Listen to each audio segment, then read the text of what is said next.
So here we're still on fluid dynamics problems. So here we have a source with a strength of m is located distant away from a vertical solid wall. So we have this thing, it's more of like a source of fluid. That's where your water is coming in. The sink is where that one absorbs. So it's coming out. And velocity potential is given by this guy here. And then show that there is no flow through the wall. So what literally mean we're supposed to through, that means something to go through, something to go like this. That means this is going to be your u, right, along x. So we were trying to find if this is our reference point like this is 0, this is 1. So that means we're trying to find our u at y is equals to 0. I hate to do it like this, but we don't do that in math. In fact, I would write it like this, just that it shows beautifully. We want to show that, so we don't know that. That is what we're trying to achieve for A. So they gave us a velocity potential. We have a very beautiful formula that actually relates velocity potential with u. I think it's saying u is equals to partial of velocity potential of x. Yeah. So so we can take u is equals to try to do that in terms of x. So 4 pi has nothing to do with whatever that is happening. Then we come here, lean has that and lean has that.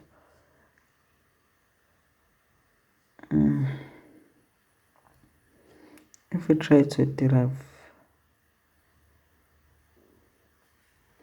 I think if we derive lean, you say whatever that was inside, lean is going to be 1 over whatever that was inside, going to be x minus L plus y squared multiply by, if I derive whatever that is inside,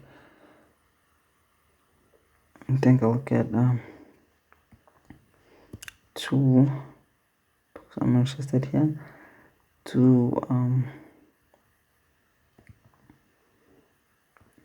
multiplied by whatever that is inside also, minus L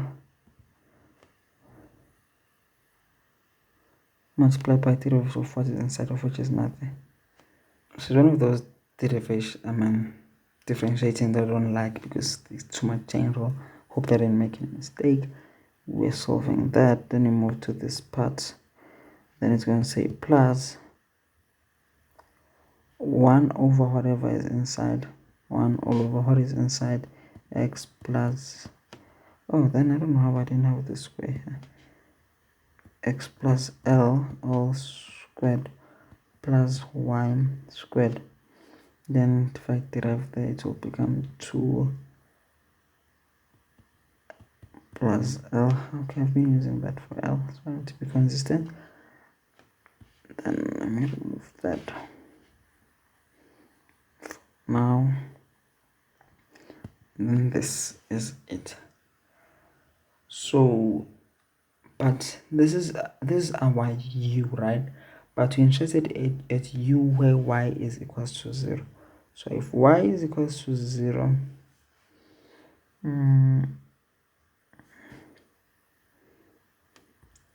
let me see.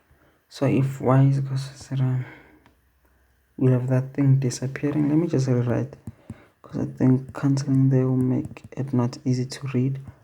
Then I'll have 2x minus whatever that I called L, then x minus no, I think I'm making a mistake. X is equals to 0, because if we're here, our x is going to equal to 0 on the through the wall. So this means you're interested on this line. So where x is equals to 0. So x is the one that is equals to 0. let me go back. If x is equal to 0 here, I'll have, because that minus is squared anyway, no one cares, y squared plus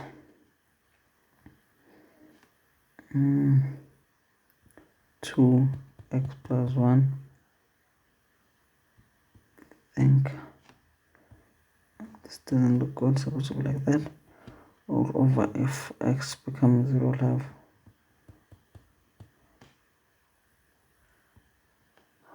okay. Did I make a mistake here? So far I don't see.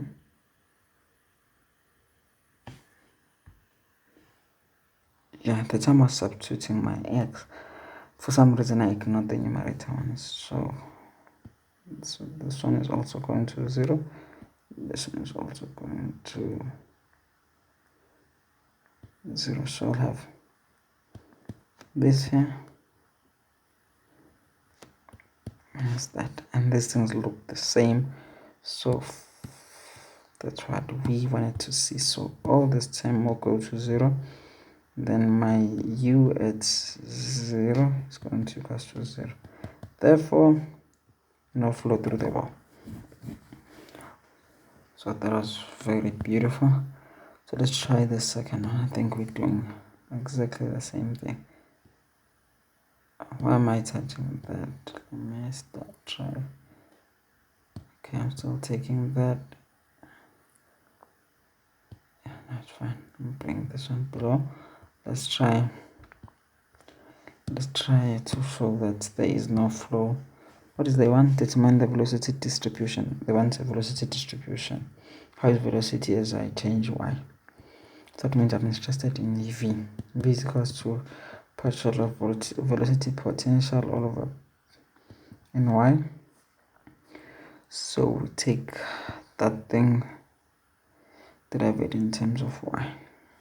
So v is going to, if I do that, okay, m and 2 pi and 4 pi are not really involved, and if we derive in, we say 1 over whatever is inside of which is x l, and then that is all squared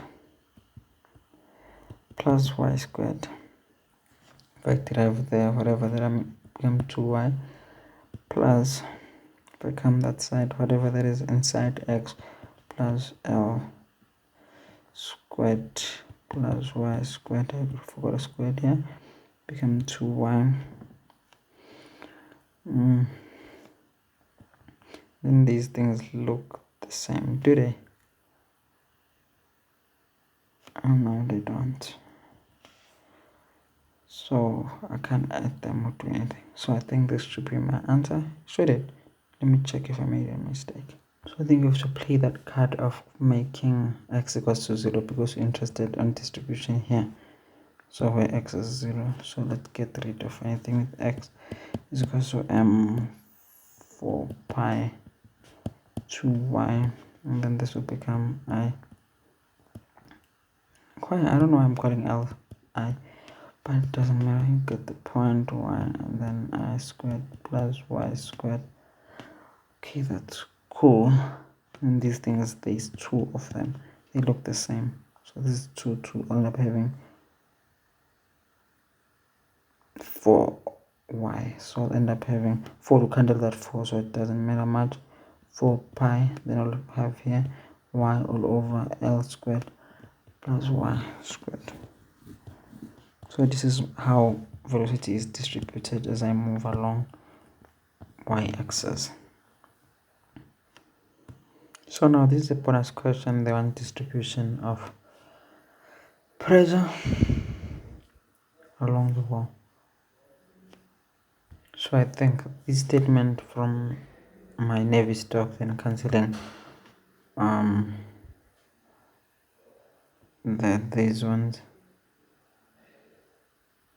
all the unnecessary information from, we end up here. Then we have to, it's us substituting here, plugging in whatever u from, I think we wrote u here, and our V, and then after doing a lot of nice things, I don't want to do this one, but I think you get an idea. After plugging in everything that you know, you'll get the symbols. The next video will be me showing you how I added up vectors on a calculator.